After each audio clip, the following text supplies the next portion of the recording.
안녕하세요. 미래를 설계하라. 경제잡학사전의 오혜선입니다.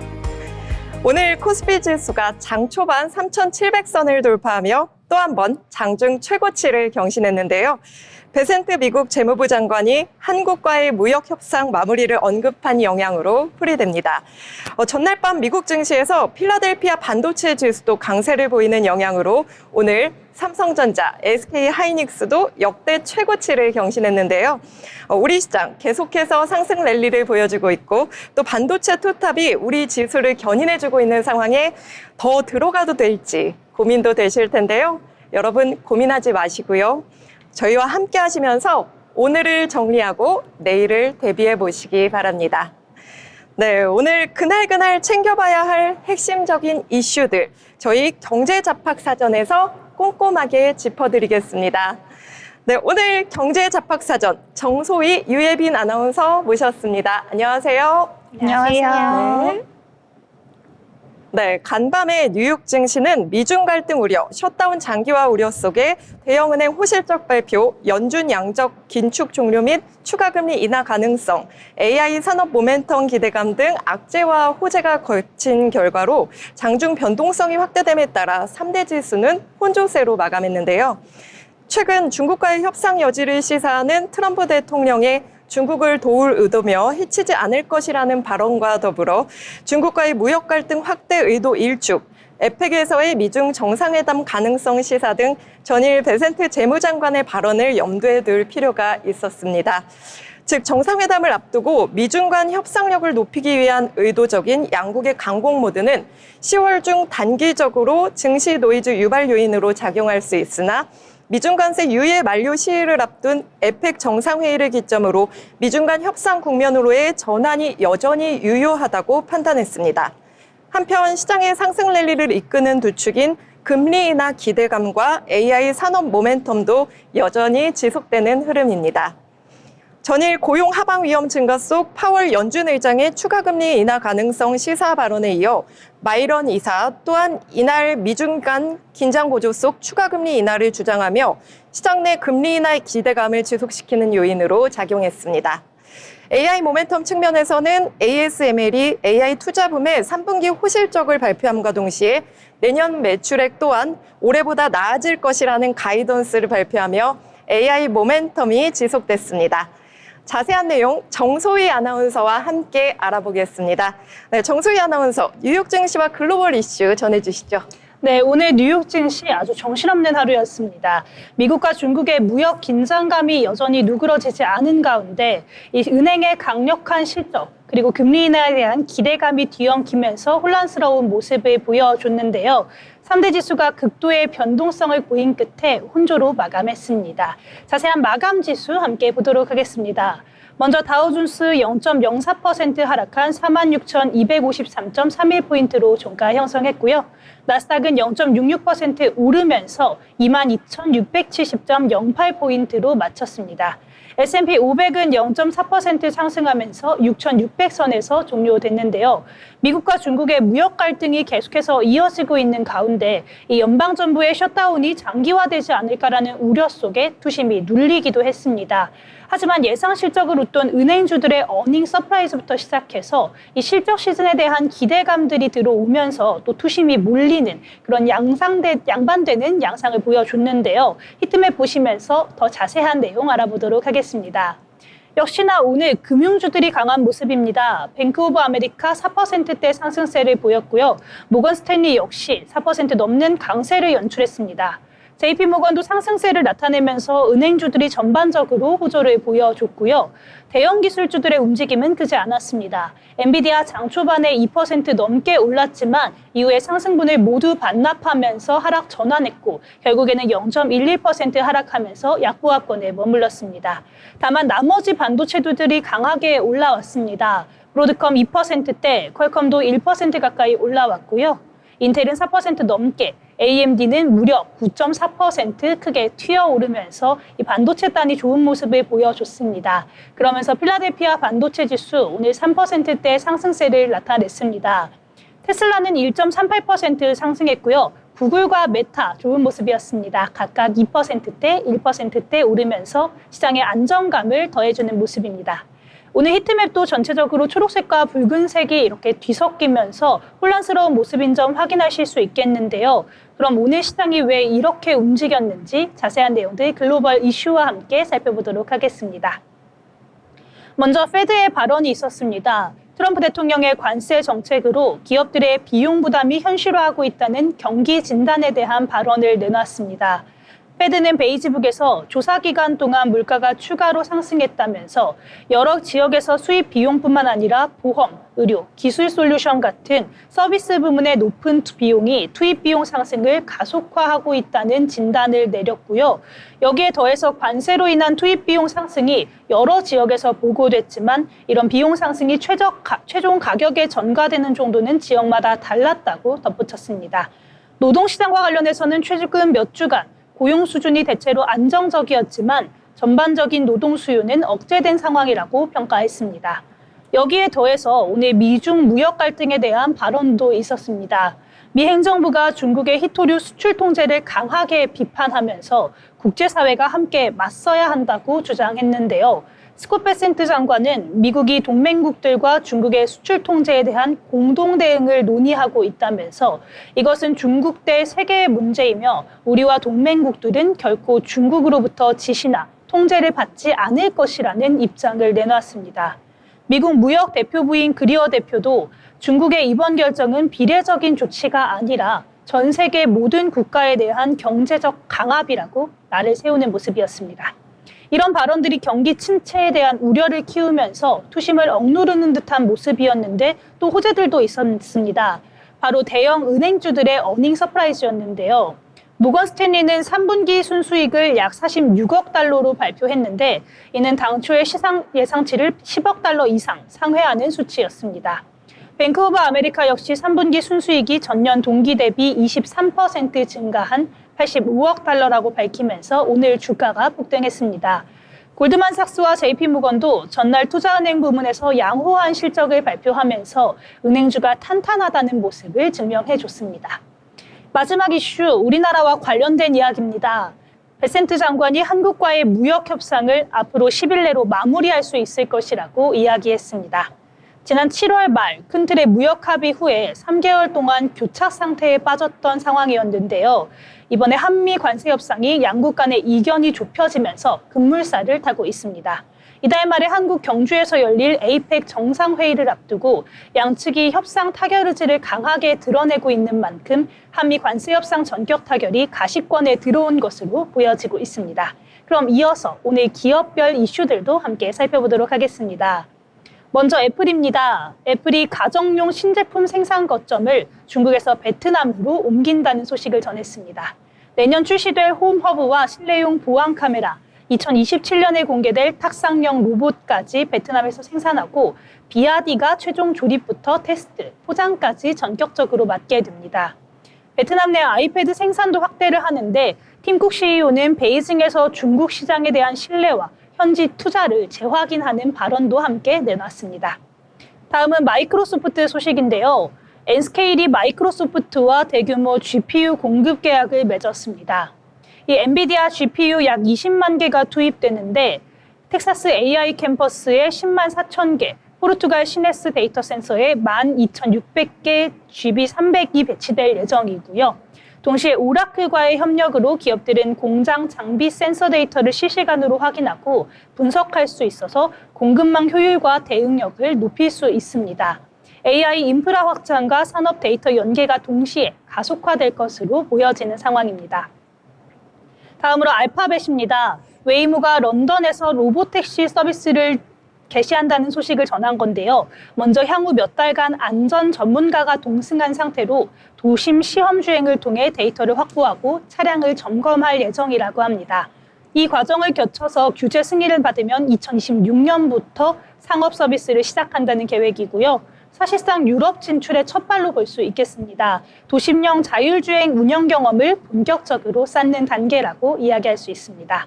마지막으로 아마존입니다. 아마존이 또 한 번 구조조정을 검토하고 있습니다. 내부 인사 조직인 PXT 부분이 가장 크게 영향을 받을 수 있고 최대 15% 인력 축소 가능성이 거론되고 있는 상황이고요. 다만 이 구체적인 인원 규모나 시행 시점을 아직 확정하지는 않았습니다.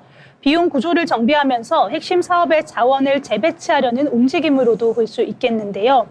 오늘 이렇게 여러 가지 재료들이 뒤엉키면서 혼란스러운 양상을 보이는 뉴욕 증시 하루였습니다. 투심이 이리저리 흔들리는 모습 속에서도 굳건한 실적들이 나오면서 또 상승세를 지지해주고 있는데요.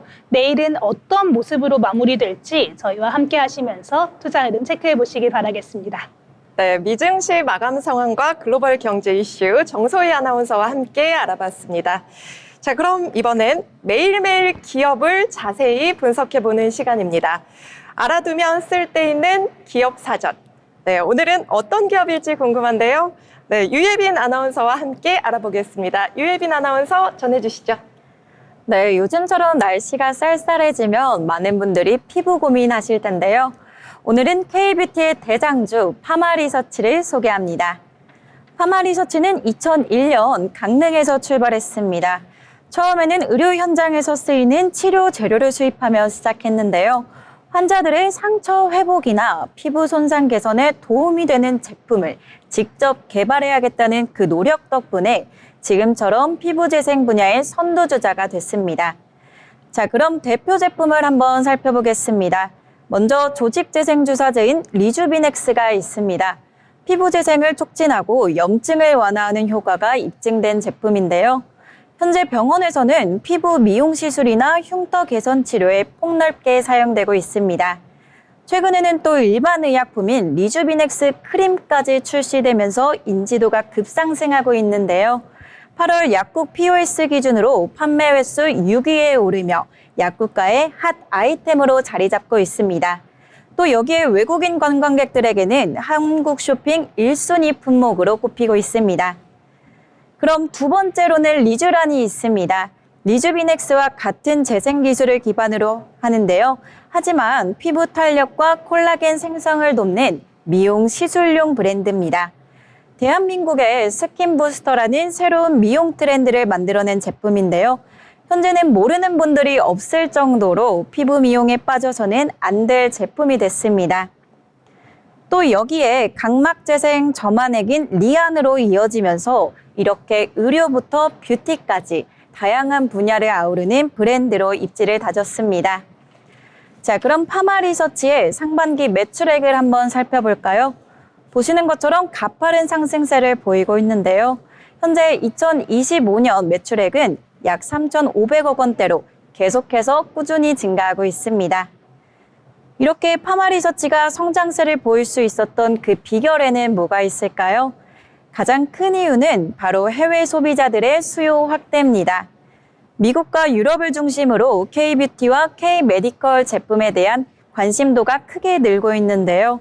특히 외국인 관광객들의 구매와 온라인 직구 덕분에 매출이 빠르게 증가하고 있습니다.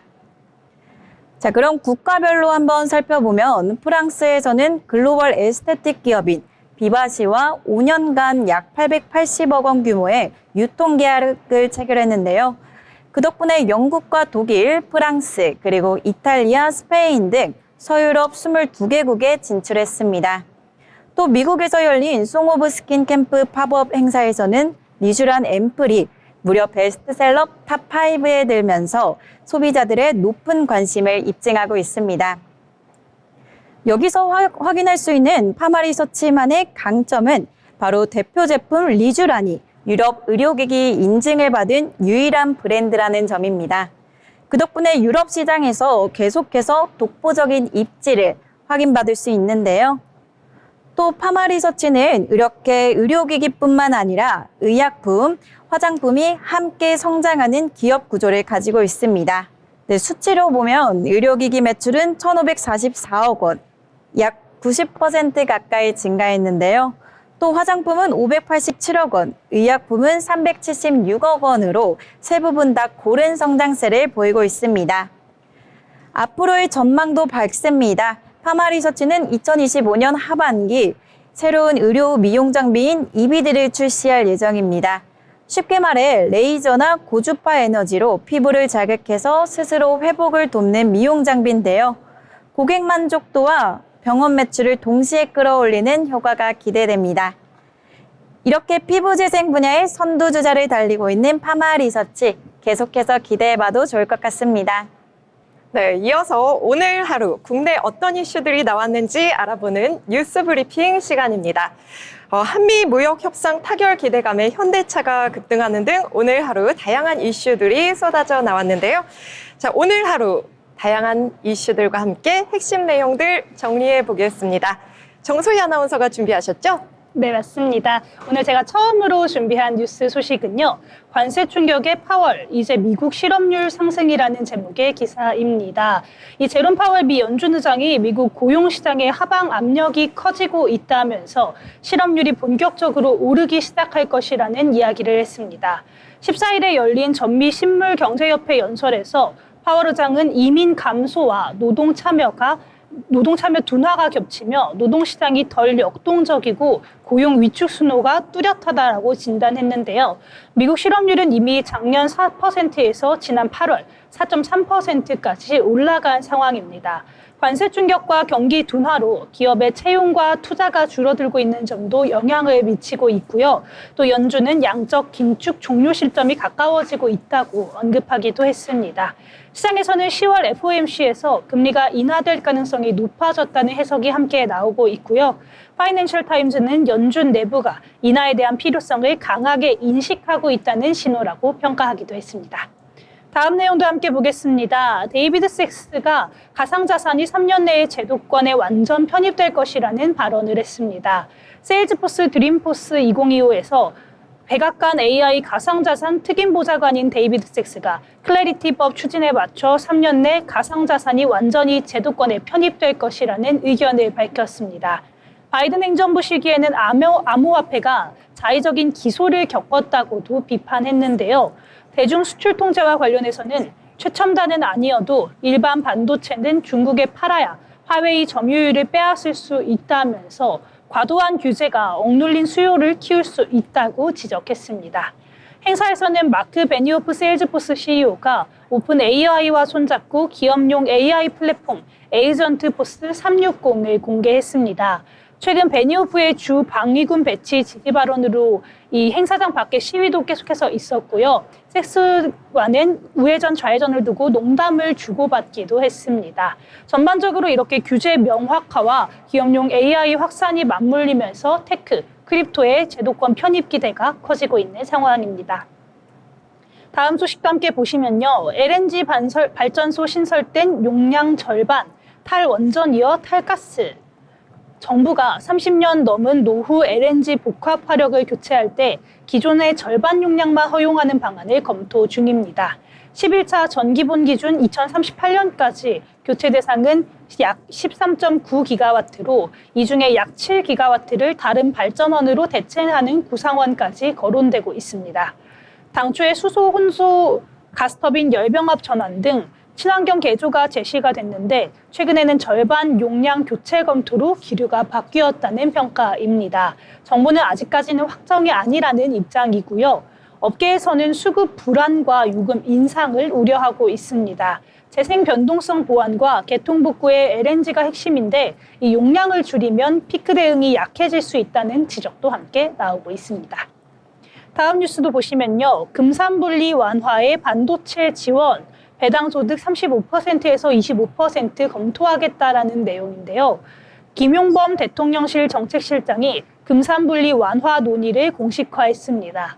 반도체 대규모 투자 자금기를 열기 위해 PEF를 금융업으로만 묶는 현 규제를 재검토하고 국민성장펀드는 메가 프로젝트의 운용사로 참여할 수 있다고 했는데요. 삼성전자, SK하이닉스의 대규모 증설 대응 차원입니다. 세제도 손볼 예정입니다. 고배당 분리과세 최고세율인 현 35%를 25% 수준으로 낮추는 방안을 이야기했고요. 또 배당 성향 35% 이상 요건의 완화 가능성도 시사했습니다. 주식시장 랠리도 정책 효과가 컸다고 평가하고 있고요. 부동산은 공급 전담 조직 신설, 수요 억제 병행, 또 취득 보유 양도 전반의 세제 정상화를 검토하기로 예고했습니다.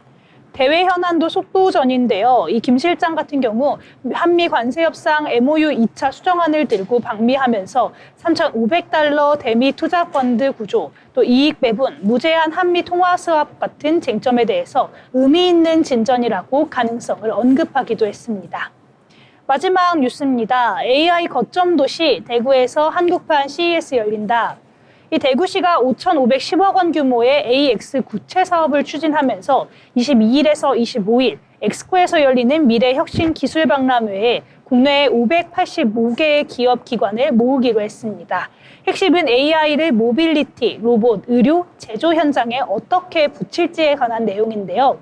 로봇 모빌리티에선 휴머노이드가 전면에 설 예정입니다. 에어로봇은 휠베이스 휴머노이드 앨리스 M1을 처음 공개하고요. 또 앨리스4로 비전, 음성 조작 데모를 선보이기도 합니다. 유니트리 영인 모빌리티는 복싱 시연을 준비를 했고요. 유니버셜 로봇 앱손도 참가할 예정입니다. 여기에 샤오펑 에어로의 HTA, UAM X2 실물이 국내에서 최초로 공개될 예정입니다. 대구 기반의 스타트업과 연구기관들도 대거로 참여할 예정이라고 하고요. 에임스의 AI 공구 진단, 한국로봇산업진흥원의 국가 로봇 테스트필드 체험존도 마련될 예정이라고 합니다. 오늘 제가 준비한 뉴스 브리핑은 여기까지입니다. 네, 지금까지 뉴스 브리핑이었습니다. 미래를 설계하라. 경제 잡학사전에서 그 해답을 찾으실 수 있습니다. 본 방송에서 제공하는 정보는 투자 판단에 대한 조언일 뿐 해당 종목 가치의 상승 또는 하락을 보장하지 않습니다.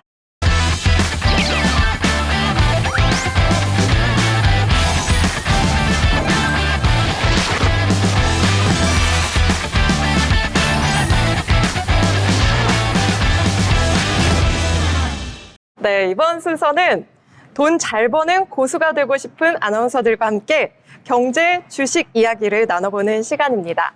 돈의 맛. 네, 먼저 오늘 국내 주식 시장은 어땠는지 확인해 보겠습니다. 먼저 국내 증시 살펴보겠습니다. 코스피 지수는 3,748.37포인트로 마감했는데요. 개인이 13,945억 원 팔았고요.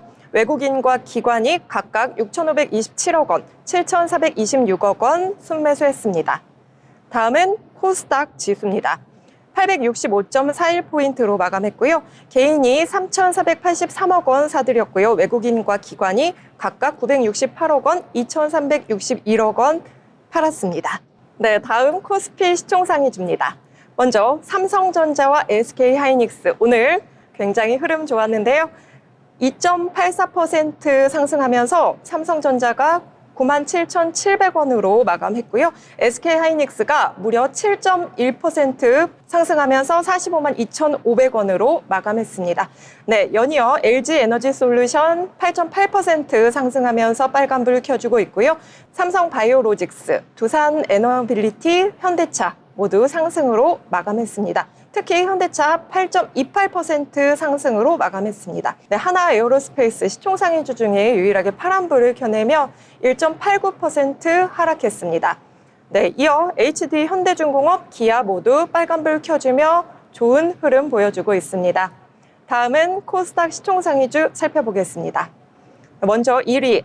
알테오젠 2.92% 하락하면서 43만 2천 원을 나타내주고 있고요. 에코프로 비행과 에코프로 오늘 흐름 좋습니다. 네, 14% 정도의 급등세를 보였습니다. 이어서 레인보우 로보틱스, 펩트론 모두 파란불을 켜내며 1.43%, 3.75% 하락했습니다. 파마리서치와 HLB 오늘 흐름 좋고요. 역시 빨간불 켜주며 상승 흐름 보여주고 있습니다. 삼천당 제약도 3.06% 오르며 25,500원으로 마감했습니다. 네, 오늘 코스피 굉장히 흐름이 좋은 가운데 코스닥은 좀 부진한 흐름 보였는데요. 오늘장 네, 특히 반도체 종목들이 좀 눈에 띄었습니다. 이제 정소희 아나운서와 함께 오늘장 특징주에 대한 이야기를 나눠보도록 하겠습니다. 네, 정소희 아나운서 오늘 어떤 종목 뽑아오셨을까요? 네, 오늘 종목 중에 빼놓을 수 없는 종목이 있었습니다. 바로 SK인데요. SK가 이 세기의 이혼 소송 가운데 오늘 급락하는 모습 보였습니다. 오늘 SK 주가 급락하는 모습이었는데 이 배경에는 최태원 SK그룹 회장과 노소영 나비관장의 이혼 재살 분할 소송, 상고심 파기환송 소식이 있었습니다. 최근에 코스피가 상승세를 이어가고 있는데도 SK 주가가 하락한 데에는 이 최 회장이 재산 분할 자금을 마련하기 위해서 SK 주가 부양에 나설 것이라는 기대감이 떨어진 점이 영향을 미친 것으로 보이는데요. 오늘 오전 10시 최 회장과 노 관장 간 이혼 소송 상고심에서 대법원 일부는 2심 판단을 깨고 서울 고법으로 돌려보냈습니다. 앞서 지난 22년 12월 1심에서는 최 회장이 노 관장에게 위자료 1억 원과 재산 분할로 현금 665억 원을 지급하라고 판결하기도 했는데요. 그러나 2심을 맡은 서울고법 가사 2부는 지난해 5월 양측 합계 재산을 약 4조 원으로 보고 그중에 35%인 1조 3,808억 원을 최 회장이 노 관장에게 주라면서 재산 분할 액수를 대폭적으로 상향하기도 했습니다. 거기에 더해서 20억 원의 위자료도 지급하라고 판결을 했는데요. 그러면서 증권가에서는 이 판결이 유지될 경우 최 회장이 SK 주식을 담보로 대출을 받아야 되고 이 경우에는 추가 담보 설정을 위해서 반대 매매 마진콜을 막기 위해 주가 방어에 나설 수 있다는 관측도 함께 나왔었는데요. 또한 대출에 대한 이자 비용을 충당하기 위해 배당 정책을 확대할 수 있다는 예측도 있었습니다.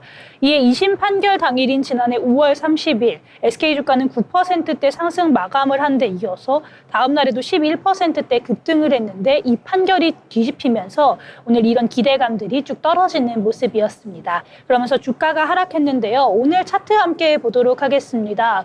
오늘 시가부터 하락으로 출발했는데요. 1%대 넘게 하락을 했다가 계속해서 이렇게 하락세가 이어지면서 오늘 종가 5.62% 하락한 21만 8,500원으로 마감하는 모습이었습니다. SK에 대해서 함께 알아봤는데요.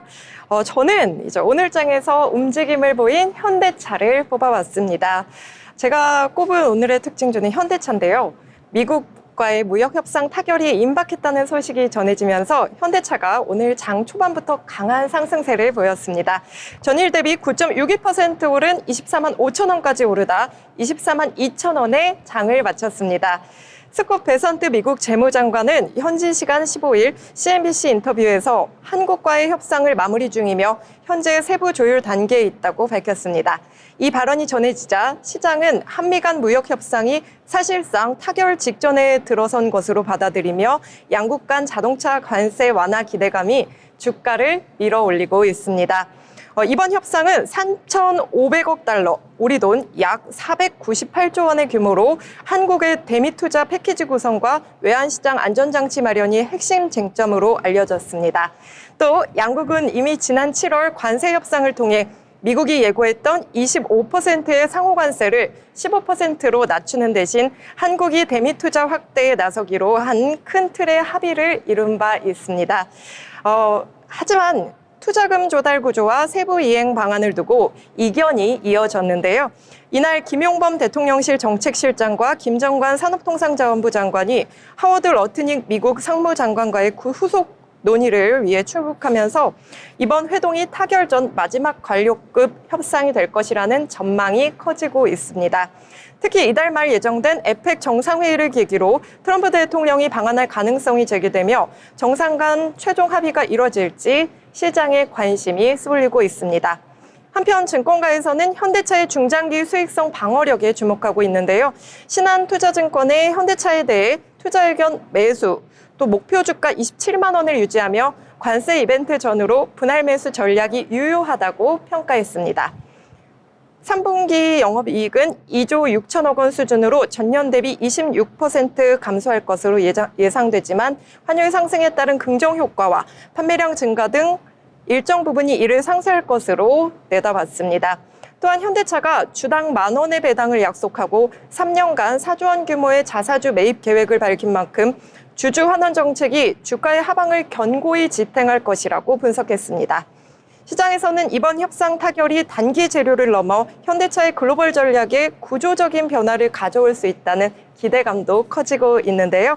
전문가들은 관세 리스크가 해소될 경우 현대차의 북미 생산과 수출 구조가 한층 안정화되고 전기차 시장에서의 경쟁력 확보에도 긍정적인 영향을 미칠 것으로 전망했습니다.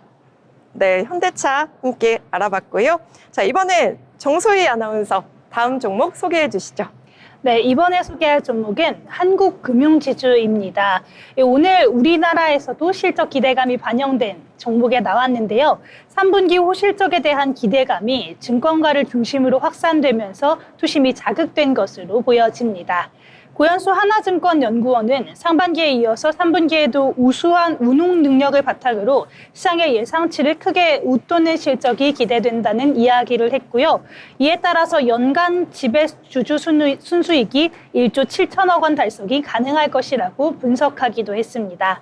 거기에 더해서 한국금융지주의 3분기 연결 지배주주 순수익을 4,601억 원으로 전망하면서 이는 컨센서스를 약 25.7% 상회하는 수준이라고 설명했고요.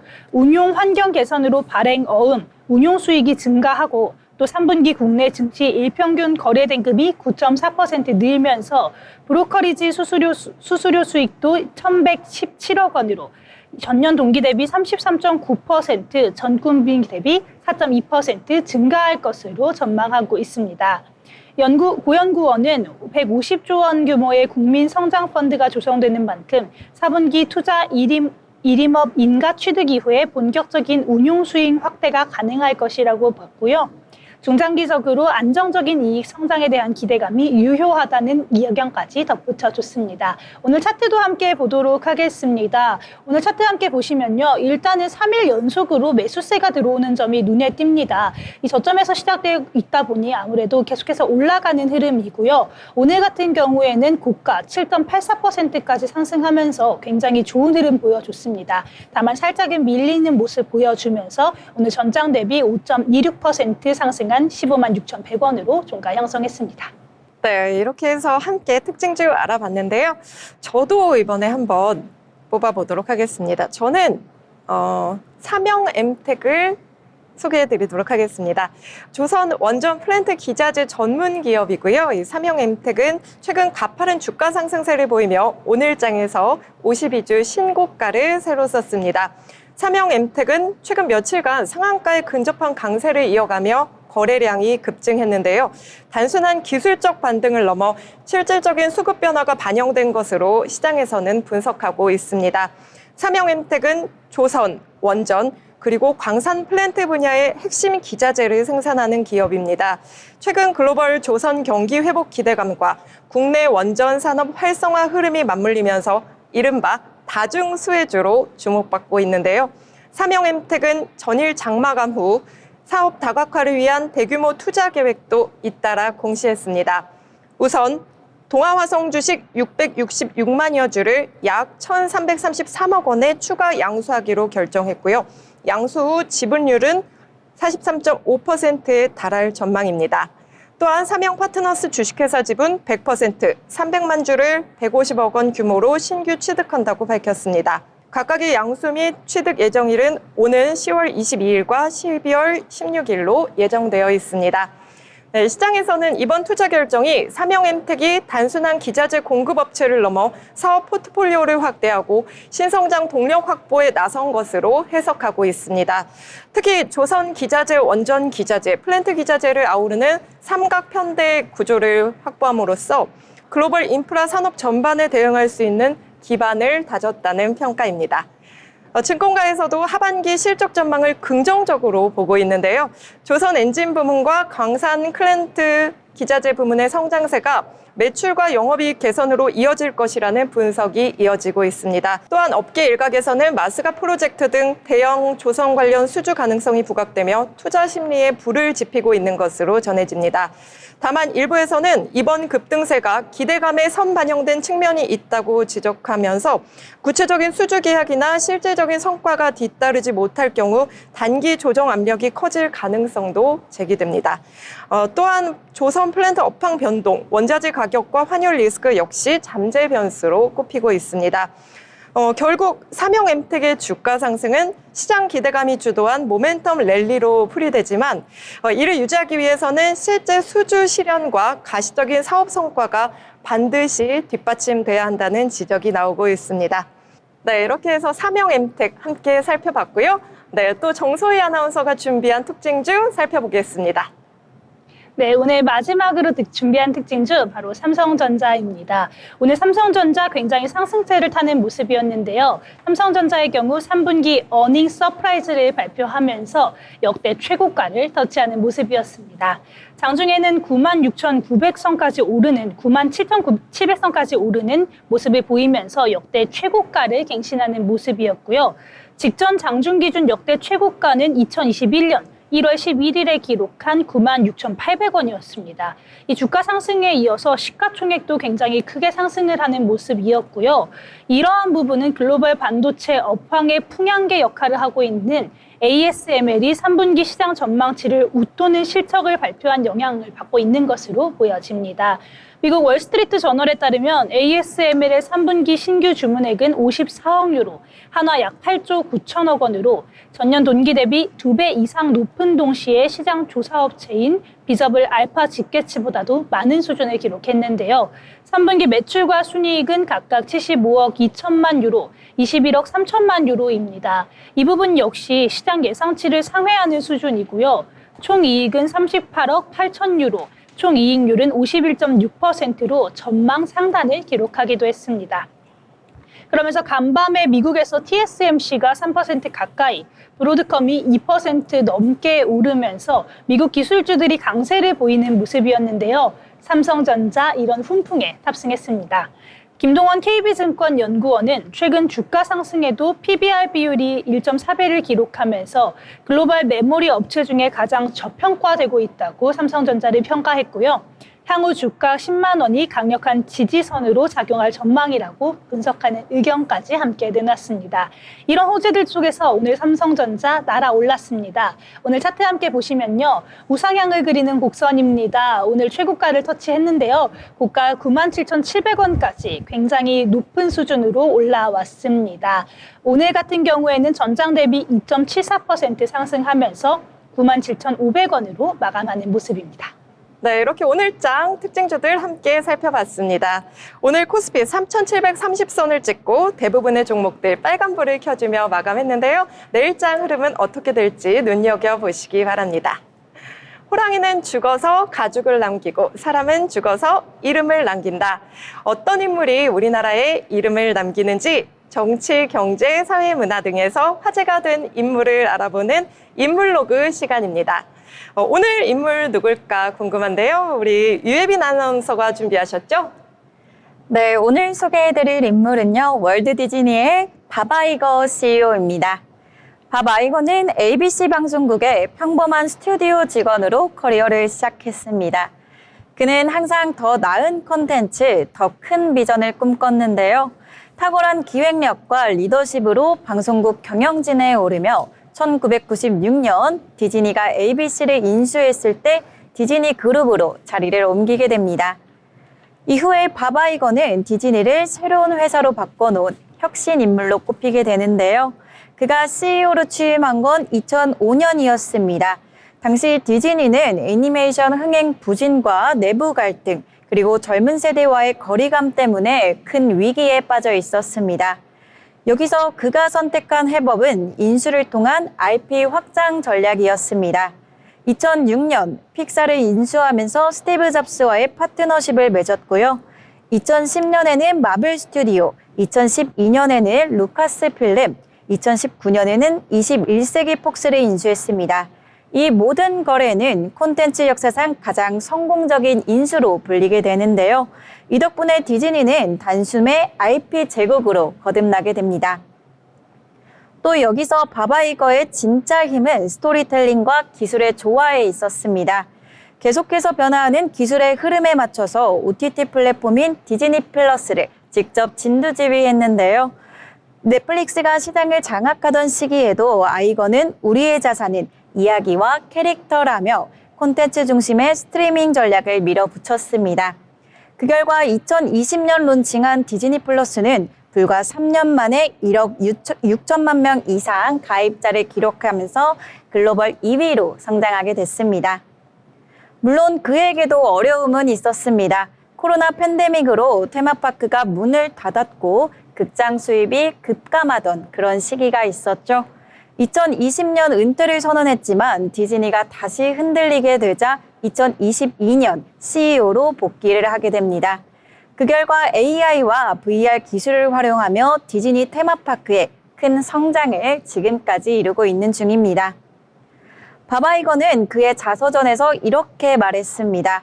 리더십이란 완벽한 결정을 내리는 게 아니라 어려운 순간에도 결정을 내리는 용기다. 그의 이 한마디에는 디즈니의 역사 그리고 리더의 철학까지 함께 볼 수 있습니다. 오늘의 인물 디즈니를 세계 1위 콘텐츠 제국으로 만든 바바 이거 CEO였습니다. 지금까지 인물로그였습니다. 이번에는 증권사 투자 리포트 확인해 보겠습니다. 오늘 우리 시장 불장 속에서 많은 리포트들이 쏟아져 나왔는데요. 정소희 아나운서가 전해주시겠습니다. 네, 오늘 소개해드릴 리포트는요. 하나증권에서 발간한 메모리 천조국입니다. 인공지능 서버 호황에 더해서 일반 서버 교체 수요까지 더해지면서 이 메모리 업황의 중장기 가시성이 2026년까지 이어질 수 있다는 분석인데요. 어떤 내용인지 함께 자세한 내용 살펴보도록 하겠습니다. 먼저 수요부터 보겠습니다. 2025년 하반기부터 데이터 센터와 일반 서버 쪽의 주문이 눈에 띄게 살아나고 있습니다. 2017년과 2018년에 대규모로 깔렸던 서버들이 이제 교체 주기에 들어서면서 인공지능 서버의 고용량 수요와 더해서 총수요를 동시에 밀어올리고 있는 흐름입니다. 결과적으로도 2026년에도 수요가 받쳐줄 가능성이 높다는 게 오늘의 핵심 결론인데요. 다만 공급적인 측면은 다릅니다. 메모리 3사의 전체 생산 능력의 증가는 2026년 연말 기준으로도 크지 않을 것으로 보여지고요. 실제 증설의 중심은 고대역폭 메모리 쪽에 쏠려 있습니다. 일반 딜에만 떼어서 보면은 생산 능력 증가폭이 거의 미미한 수준에 그칠 것으로 보여지는데요. 특히 특정 신규 라인이 고대역폭 메모리에 배정되면서 일반 딜의 체감 공급 여력은 더 줄어드는 구조가 될 수밖에 없습니다. 이렇게 수요가 두 갈래로 커지는데 공급이 묶여 있다면 가격과 실적은 자연스럽게 상방 압력을 받을 수밖에 없는 상황이 되겠죠. 그렇다면 이제 고대역폭 메모리 쪽도 함께 보겠습니다. 미국과 유럽의 주요 빅테크 기업들이 데이터 센터 투자를 상향 조정하고 있고요. 인공지능 학습과 추론 모두에서 메모리 용량과 대역폭 요구가 커지고 있는 상황입니다. 여기에 인공지능 전문 기업의 대규모 데이터 센터 투자 계획까지 더해지면서 고대역폭 메모리 수요는 내년과 내후년으로 갈수록 가파르게 확대될 전망으로 보여지는데요. 제조사의 입장에서는 수율 안정과 고객 다변화가 동시에 진행이 되고 있는 구간이기 때문에 제품 믹스 개선 효과도 기대해 볼 수 있겠습니다. 그렇다면 2026년부터는 서버 중앙 처리 장치가 직접 장착하는 소캠2 메모리 수요가 본격적으로 반영될 예정이라고 하는데요. 저전력 D램 계열을 중심으로 신규 수요가 더해지는 구조가 되겠습니다. 빅테크와 인공지능 기업이 계획한 물량만 보더라도 전체 D램 시장에서 의미 있는 비중을 차지할 가능성이 높아집니다. 고대역폭 메모리 수요가 한 축, 또 소캠2 메모리 수요가 한 축이 되면서 D램 총 수요가 덩어리째 커지는 그림이라고 이해하시면 되겠습니다. 스토리지 쪽에서도 변화가 나타나는데요. 콜드 데이터가 빠르게 늘면서 일부 하드디스크는 리드 타임이 크게 늘었고 기가바이트당 가격 격차가 좁혀지면서 클라우드 사업자들이 대용량 낸드 기반의 솔리드 스테이트 드라이브로 전환하는 추세가 강화되고 있습니다. 특히나 QLC 제품 비중이 확대되고 있는 모습인데요. 결과적으로는 2026년 낸드 수요는 전년 대비 두 자릿수 성장이 가능하다는 점이 눈에 띕니다. 메모리 업황이 D램 중심에서 낸드까지 이렇게 폭이 넓어지는 흐름으로 이해하시면 되겠습니다. 이렇게 수요는 커지고 공급은 제한적인 환경이라면 가격 가정도 손질이 필요하겠죠. 보고서에서는 내년 하반기부터 내후년 초까지 D램 가격 경로를 기존보다 한 단계 올려서 잡고 있습니다. 서버 비중 확대와 제품 믹스 개선, 그리고 고대역폭 메모리 매출 비중 상승이 겹치면서 분기별 실적 상향 여지가 남아있다는 분석입니다. 기업별로는 고대역폭 메모리의 고객 대응 능력과 수율 안정 속도가 실적 변동성을 좌우할 포인트로 제시되고 있습니다. 밸류에이션 측면에서는 삼성전자가 2026년 기준 PBR이 과거 평균보다 낮은 구간에 있어서 부담이 크지 않다는 점에 주목해 보시면 좋겠는데요. 또 SK 하이닉스는 고대역폭 메모리 경쟁력을 근거로 멀티플 상단이 열릴 수 있다는 점이 강조되고 있습니다. 업종의 관점에서는 비중 확대 의견이 유지가 되겠고요. 또 투자 전략으로는 일반 D램 증설이 사실상 제한된 가운데 고대역폭 메모리와 저전력 D램 그리고 낸드의 수요 회복을 동시에 담을 수 있는 종목으로 알아보시면 좋을 것 같습니다. 그렇다면 오늘 내용 한번 정리해 보도록 할까요? 먼저 일반 서버 교체 주기와 인공지능 서버의 고용량화가 겹치면서 2026년까지 수요의 받침이 견고하다는 점에 주목해 보시면 좋겠고요. 두 번째로는 일반 D램의 증설이 제한적인 가운데 고대역폭 메모리로 이 증설이 쏠리면서 다만 수급은 타이트하겠다는 점 체크해 보시면 좋겠습니다. 세 번째로는 소겜2 메모리와 저전력 D램이 새로운 수요를 만들 것이고 또 스토리지에서는 낸드가 하드디스크 대체 흐름을 타면서 회복에 들어가는 추세인 점도 함께 체크해 보시면 좋겠고요. 마지막으로는 우리 가격과 실적 상향 경로가 유효하고 밸류에이션 부담은 크지 않다는 점에서 오늘 전체적으로 업종 비중 확대를 제시하고 있습니다. 이렇게 한국 메모리의 체력이 한 단계 올라섰다는 메시지의 상황으로 볼 수 있겠는데요. 지금까지 투자 리포트 전해드렸습니다. 네, 지금까지 증권사 투자 리포트 함께 살펴봤습니다. 본 방송에서 제공하는 정보는 투자 판단에 대한 조언일 뿐 해당 종목의 가치 또는 상승 또는 하락을 보장하지 않습니다.